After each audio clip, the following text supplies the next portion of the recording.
1 Tessalonicenses capítulo 5, vamos ver lá? O Zanik está pronto essa, né? 1 Tessalonicenses capítulo 5, versículo 12.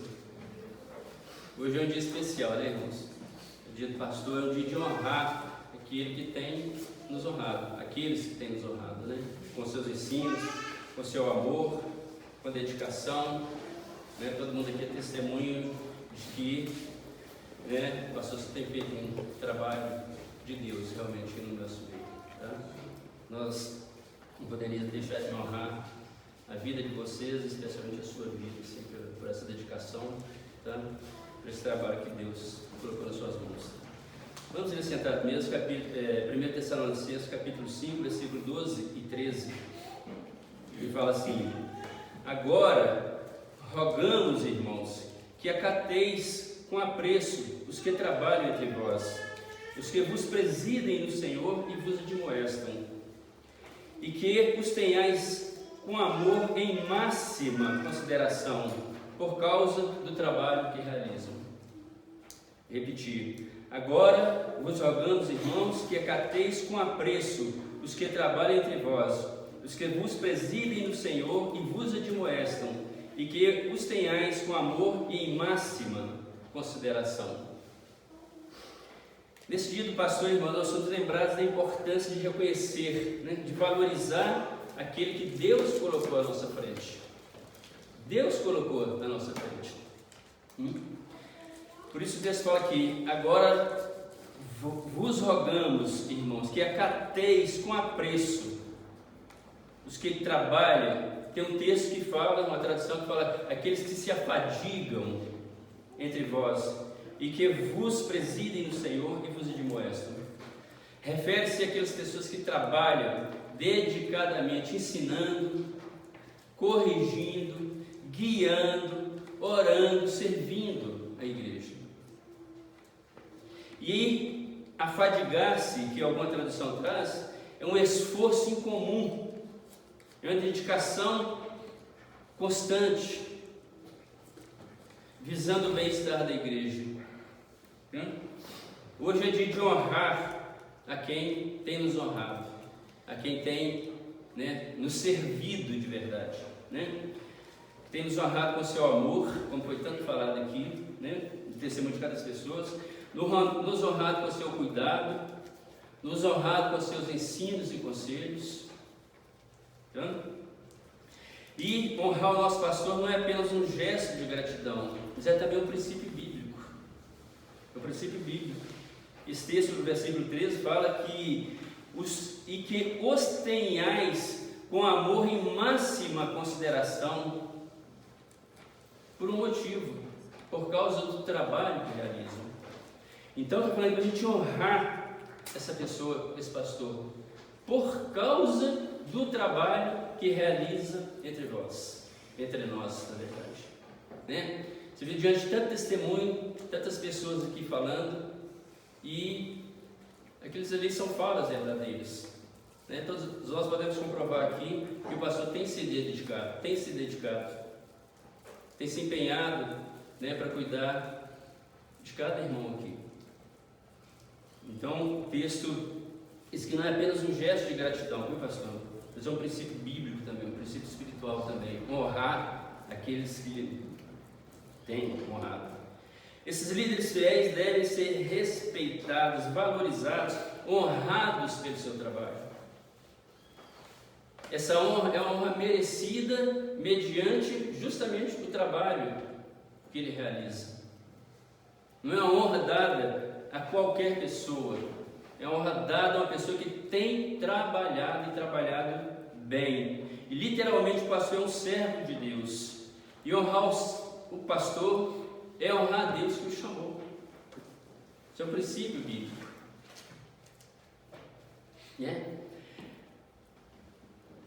O pastor, ele é um chamado de Deus. O ministério pastoral não é uma escolha apenas humana, mas é um chamado de Deus. Deus é que o chama. O verdadeiro pastor nasce no coração de Deus. E a Bíblia fala isso, lá em Jeremias 3,15. Deus fala: dar-vos-ei pastores segundo o meu coração, que vos apacentem com conhecimento e com inteligência. Então o pastor, um chamado de Deus, ele nasce no coração de Deus. E Deus usa critérios para chamar essas pessoas. São pessoas especiais no seio da igreja. E Deus usa critérios diferentes dos critérios que os homens usam também. E nós vemos um exemplo disso lá em 1 Samuel 16, na escolha de um homem, que foi Davi. 1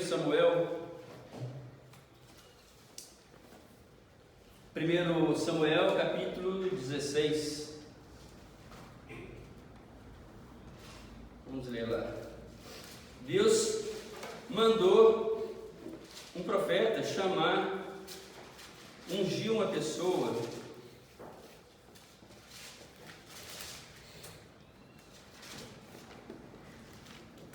1 Samuel capítulo 16, versículo 1. Disse o Senhor a Samuel: até quando terás pena de Saul, havendo eu o rejeitado, para que não reine sobre Israel?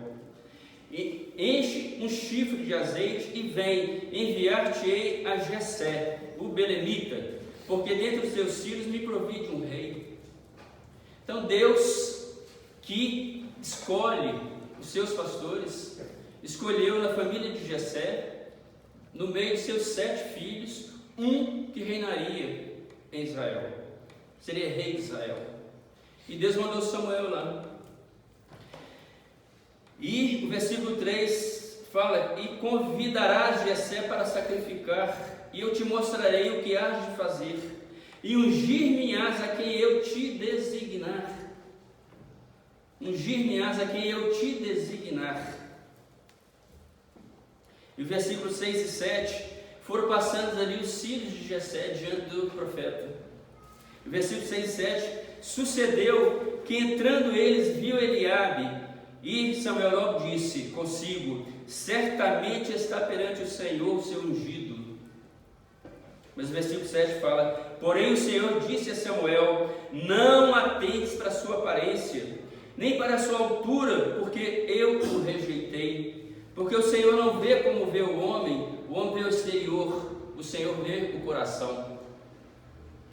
Então, Samuel se enganou ali com a aparência de um homem alto, formoso, porque Deus olha além disso. Deus sonda os corações, Deus olha a essência.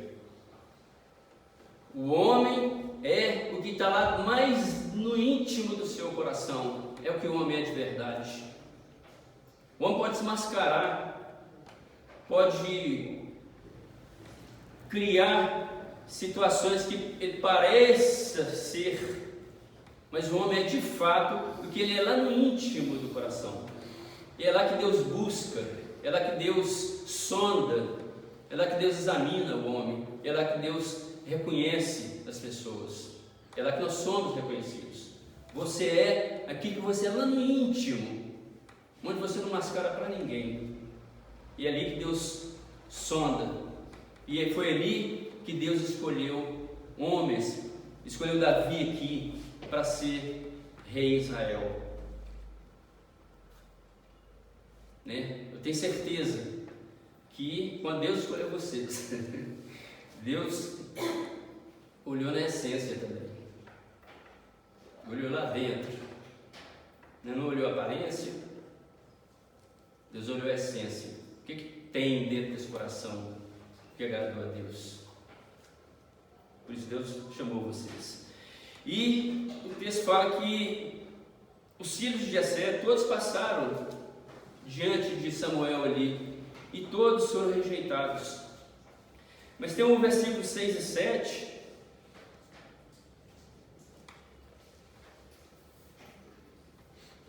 Aliás, me desculpa, o versículo de 8 a 10 fala que o Senhor não escolheu nenhum desses, dos filhos. Eram 7 filhos.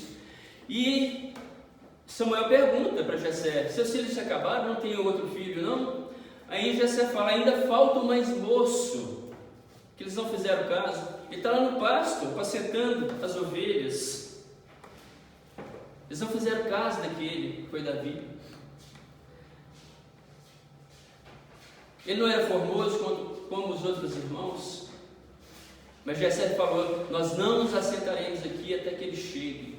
E quando Davi se aproximou, a Bíblia fala que Deus revelou para Samuel, falou: este será o rei de Israel. E o versículo 13 fala que ele foi ungido. Samuel ungiu ele ali. E daquele dia em diante, no versículo 13 fala que o Espírito do Senhor se apossou de Davi. Davi era desprezado. O que Deus viu nele? Ele não tinha aparência. Ele nem foi convidado para a mesa ali. Só foi chamado depois. Samuel falou: não tem outro não? Falou: tem mais um lá que está lá no pasto, lá, cuidando das ovelhas. Então, desprezado foi escolhido, o esquecido foi honrado. Aquele que não fizer caso algum foi escolhido para ser rei em Israel. Por quê? Porque Deus sonda os corações. Deus sonda os corações. Porque Deus não olha o homem como o homem olha. Por isso Deus os escolheu. A história de Davi é um exemplo de verdades profundas de chamados de Deus. Quando Deus chama um homem, irmãos, para ser pastor, como nós aqui, como vocês, certamente Deus olhou na essência, olhou o coração. Davi não foi ungido por aparência, não foi ungido por posição, por ocupação, por ser forte, por ser homem de guerra. Ele foi ungido porque ele tinha um coração voltado para Deus, um coração segundo o coração de Deus. Atos 13, 22 fala: achei a Davi, homem segundo o meu coração, que fará toda a minha obra. Deus olhou para o coração de Davi. Eu tenho certeza, assim, quando Deus escolheu, vocês, especialmente você, pastor, Deus sonda o seu coração lá. Deus leu o que estava escrito lá dentro. E te deu essa visão, para guiar pessoas, para ensinar pessoas, para aconselhar pessoas. Interessante que Deus, Ele chama pessoas e capacita essas pessoas. Eu gosto de ver quando você fala que você era tímido, e gago também, Quando conseguia falar, travava, Um pouquinho ainda. Eu gosto porque eu era muito tímido também, irmãos. Eu perdi a timidez. Você na igreja que me ajudou a perder a timidez. Foi dando testemunho, falando na igreja. Tá? Deus muda. Deus, Ele chama e depois Ele capacita. Ele dá à pessoa aquilo que a pessoa precisa para desenvolver a tarefa que Deus dá a ele. E nós temos exemplos na Bíblia. Deus chamou pessoas. Deus não chamou pessoas capacitadas. Deus chamou pessoas sempre. Essas pessoas tinham problemas. Elas sempre relataram seus problemas para Deus, suas dificuldades. E Deus chamou por quê? Porque Deus olhou só o coração daquela pessoa. O que Deus precisa para uma pessoa fazer a obra dele é um coração reto, voltado para a palavra de Deus, desejoso de obedecer a palavra de Deus. Deus não chama pessoas capacitadas. Deus capacita essas pessoas. E nós vamos ver aqui alguns exemplos aqui. Por exemplo, em Êxodo 3:10, Deus chamou Moisés. Êxodo 3:10 fala assim: vem agora e eu te enviarei a Faraó para que tires o meu povo, os filhos de Israel, do Egito. Então Deus chamou Moisés para uma grande obra, para tirar o povo de Israel da escravidão egípcia. No versículo 11, o que Moisés respondeu para Deus?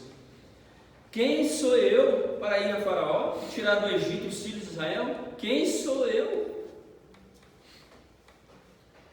E o versículo 10, Moisés se justifica ainda. Fala: Senhor, Eu nunca fui eloquente, nem outrora, nem depois que falasses a teu servo, pois sou pesado de boca e pesado de língua. Por que Deus não chamou que tinha eloquência no falar, que sabia falar? Deus responde para Moisés, fazendo perguntas para ele. Deus pergunta para Moisés, capítulo 4, versículo 11 e 12: quem fez a boca do homem? Ou quem fez o mudo? Ou o surdo? Ou o que vê? Ou o cego? Não sou eu, Senhor?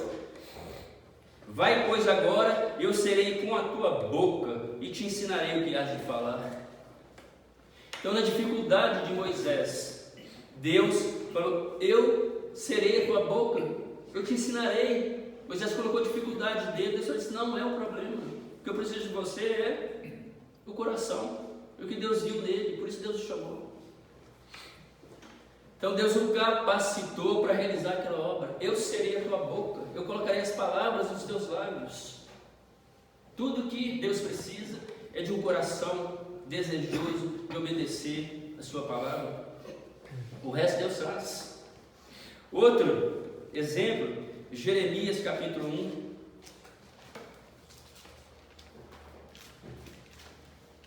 Jeremias capítulo 1. Jeremias aqui mesmo fala, no versículo de 4 a 6, ele fala: a mim me veio a palavra do Senhor dizendo. Jeremias está revelando que a palavra de Deus veio a ele dizendo: antes que eu te formasse no ventre materno, eu te conheci, e antes que saísse da madre, eu te consagrei e te constituí profeta às nações. E no versículo 6, o que Jeremias faz? Ele fala: ah, Senhor Deus, eis que não sei falar, porque não passo de uma criança. Não passo de uma criança. Então você vê, irmãos, Deus chamou Moisés, agora chamou Jeremias. E Jeremias coloca também a sua dificuldade: eu não sei falar, não sou mais do que uma criança, eu não passo de uma criança. E no versículo 7, 8 e 9, Deus disse para Jeremias: não digas não passo de uma criança, porque a todos a quem eu te enviar irás, e tudo quanto eu te mandar falarás. Não temas diante deles, porque eu sou contigo para te livrar, diz o Senhor. Depois estendeu o Senhor a mão, tocou-me na boca e me disse: eis que põe na tua boca as minhas palavras. Isso mostra, irmãos, que tudo que Deus precisa para a pessoa servir a Ele, especialmente esse ministério de liderança, de pastor, é um coração voltado para Ele. Deus falou com Moisés: eu serei a tua boca. Para Jeremias, Deus falou, Deus tocou na sua boca e falou: eu colocarei as minhas palavras na tua boca. Deus precisa de um coração quebrantado, contrito. Só isso Deus precisa. O resto Ele vai fazer. Ele vai mudar, Ele vai ensinar, Ele vai dar a sabedoria necessária, o conhecimento, e vai moldar a pessoa. E tem um terceiro exemplo aqui de Juízes, que fala de Gideão, Juízes capítulo 6, versículo de 11, capítulo 6, versículo 11 a 14, que é uma história muito interessante também. Juízes capítulo 6, versículo 11, fala assim: então veio o anjo do Senhor, assentou-se debaixo do carvalho que está em Ofra, que pertencia a Joás, Ebiezrita, e Gideão, seu filho, estava malhando trigo no lagar para o pôr a salvo dos medianitas. Então o anjo do Senhor lhe apareceu e lhe disse: o Senhor é contigo, homem valente. Respondeu Gideão: ai, Senhor meu, se o Senhor é conosco, por que nos sobreveio tudo isto? E que é feito de todas as maravilhas que nossos pais nos contaram, dizendo: não nos fez o Senhor subir do Egito, porém agora o Senhor nos desamparou e nos entregou nas mãos dos medianitas. Então se virou o Senhor para ele e disse: vai nessa tua força e livra Israel das mãos dos medianitas. Porventura não te enviei eu? E no versículo 15 ele fala, como Moisés, como Jeremias: ai meu Senhor, como que eu livrarei Israel? Eis que a minha família é mais pobre de Manassés, e eu o menor na casa de meu pai. Sempre, irmãos, Deus chamou essas pessoas. Eles colocaram as suas dificuldades, a sua impotência. Mas por que Deus chamou essas pessoas? Por que Deus não chamou pessoas que já estavam capacitadas ali, pessoas eloquentes na palavra? Porque Deus queria pessoas, buscou pessoas com o coração voltado a obedecer a Deus. Esse que Deus buscou. Todas essas pessoas tiveram o coração voltado para Deus. É o que interessava a Deus. É o que interessa ainda hoje a Deus. E Deus fala também para ele: tornou-lhe o Senhor: já que eu estou contigo, ferirás os medianitas como se fosse um só homem. O problema dele, de Gideão, era medo dos gibeonitas. Deus falou: você vai feri-los como se fosse um só homem, porque eu sou contigo. Então você vê, irmãos, Deus capacita as pessoas que Ele chama. Deus transforma essas pessoas que Ele chama. Gideão via apenas fraqueza, de origem humilde, sem importância, com medo dos inimigos. Moisés: eu sou pesado de boca. Jeremias: eu sou uma criança. Mas por que Deus escolhe essas pessoas? Porque Deus não vê como vê o homem. O homem vê o exterior, Deus vê o coração. Isso não cabe só na vida dos pastores, não. As nossas vidas também, irmãos. Deus nos sonda no mais íntimo do nosso ser. É ali que Deus nos conhece. Deus sabe ali quem nós somos. É no mais íntimo do nosso ser. É ali que Deus penetra. É ali que nós nos revelamos quem nós somos. Porque é ali que Deus lê, faz a leitura da nossa vida. É ali. É ali não há máscara, não há fingimento, não há engano. É ali nós somos o que somos. E nossa vida é aberta diante de Deus. Porque nós não podemos esconder nada de Deus. Nós podemos esconder no nosso próximo, mas não de Deus. Então Deus procura homens com esse coração. O coração do homem é terra que ninguém pisa, irmão. Você vai falar: o pastor Terra, bem conhecido, né? Era da igreja da Floresta, senhorzinho de idade, assim, bem velhinho. Ele fala: o coração do homem é terra que ninguém pisa. Somente Deus é capaz de conhecer plenamente, irmãos, o que passa no coração de um homem. Por isso Deus sondou esses corações.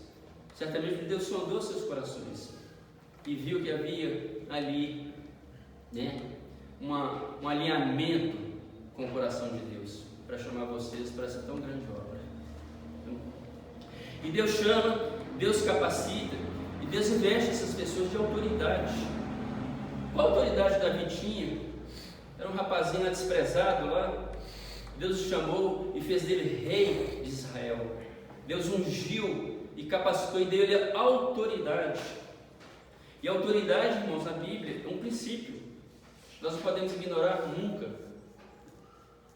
Quando Jesus falou lá em Mateus 28, a autoridade de um pastor hoje, de onde vem a autoridade de um pastor hoje? Vem lá de Jesus, sabia?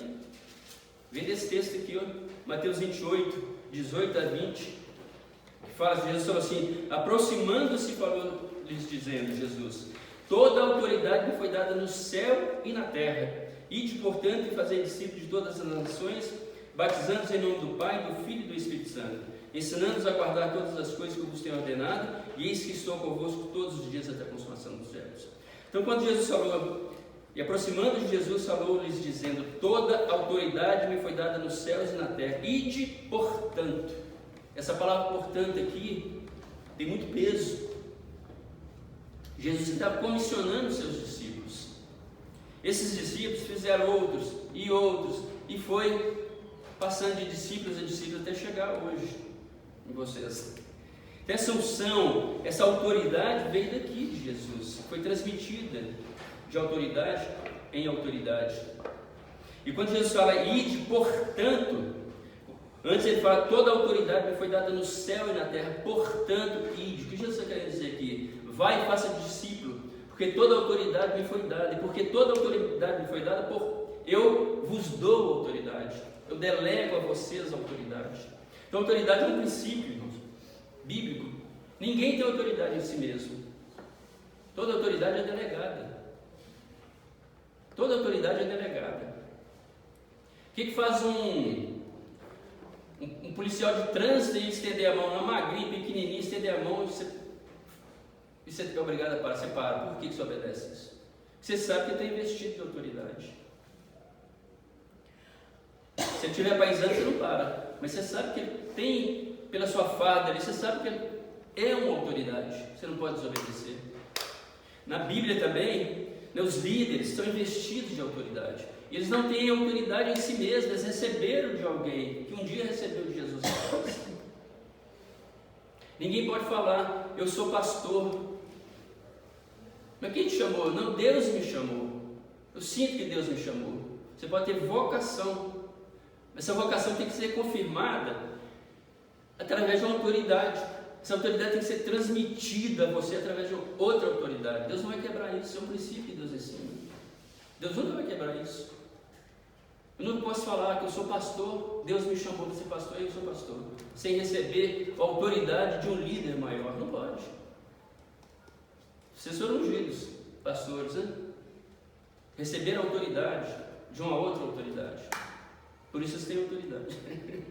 Né? E essa autoridade vem de Deus. Então ninguém tem autoridade em si mesmo. Ela é concedida, ela é transmitida. E esse é um princípio bíblico. Toda autoridade vem de Deus. A autoridade, né, dos pastores hoje vem lá de Jesus. Nós vimos aqui. Né? Quem deu autoridade a Davi para reinar sobre Israel? Que era um desprezado.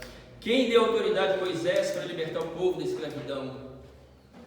Quem deu autoridade a uma criança chamada Jeremias? Quem deu autoridade a Gideão para livrar o povo das mãos dos gibeonitas? Foi aquele que conhece os corações.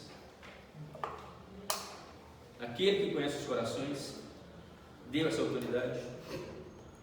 O pastor, irmãos, ele é um servo que recebeu de Deus a autoridade, a responsabilidade de guiar a igreja, de cuidar da igreja, de ensinar a igreja, de conduzir a igreja. E Deus investe na vida dele, né, com capacidade. É Deus que capacita, como capacitou Moisés, Jeremias, Gideão, Davi. É Deus que capacita. E junto com essa capacidade, o pastor também tem uma grande responsabilidade. Deus, a Bíblia mostra isso, ele tem uma responsabilidade grande também. Por quê? Porque ele está lidando com vidas, está lidando com pessoas. Tiago 3,1 chega a dizer: meus irmãos, não vos torneis muitos de vós mestres, sabendo que havemos de receber maior juízo. Isso aqui é um desestímulo para a pessoa não se tornar um líder, um mestre, um pastor? Não. Está chamando a atenção aqui só para faça o trabalho direito, faça o trabalho que tem que ser feito. Conduza e conduza bem, porque o líder está lidando com pessoas. Uma direção bem dada vai conduzir pessoas para um caminho bom. Por outro lado, irmãos, os que são liderados devem dar ao líder o suporte necessário também.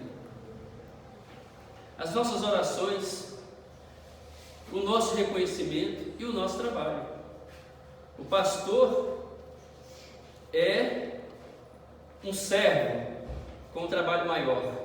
Nós devemos também ser servos, um trabalho numa dimensão menor, mas devemos trabalhar. Cada pessoa aqui, Deus capacita para trabalhar na obra.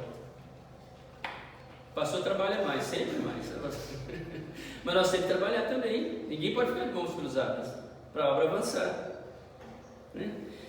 Então, lá em Tessalonicenses 5 nós vemos, repetir aqui: agora vos rogamos, irmãos, que acateis com apreço os que trabalham entre vós, os que presidem, que vos presidem no Senhor e vos admoestem. Então a Bíblia chama a igreja, né, a tratar com apreço e ajudar também nessa obra do líder, ajudar com o nosso tempo,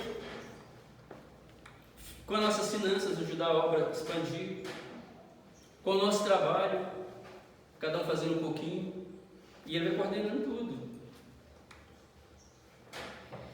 Então, irmãos, concluindo aqui, todos esses homens que nós temos aqui tiveram algo em comum.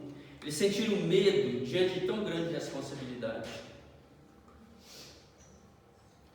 Eles colocaram as suas dificuldades diante de Deus. Todos se acharam incapazes diante de tão grande obra. Normalmente é isso que acontece. Mas todos eles foram capacitados por Deus. Todos eles tiveram vidas transformadas e mudadas naquilo que eles tinham necessidades para realizar essa obra de Deus. Em Tessalonicenses 5,24 também fala: fiel é o que vos chama, o qual também o fará. E Deus chama e Deus fará com que essa obra seja concluída.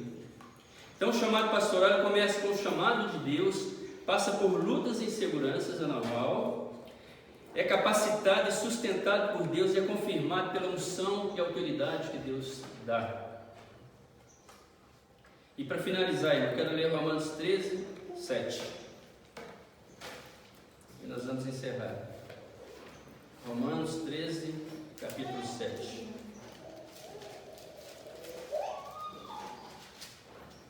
Fala assim: pagai a todos que lhes é devido, a quem tributo, tributo, a quem imposto, imposto, a quem respeito, respeito, e a quem honra, honra. Nós queremos que vocês, três pastores, recebam essa honra. Como igreja, nós queremos honrar vocês, tá? Nós honramos vocês, respeitamos vocês, tá? De forma especial, o seu pastor titular, nosso pastor ministro. Nós honramos sua vida, respeitamos seu ministério, reconhecemos seu chamado.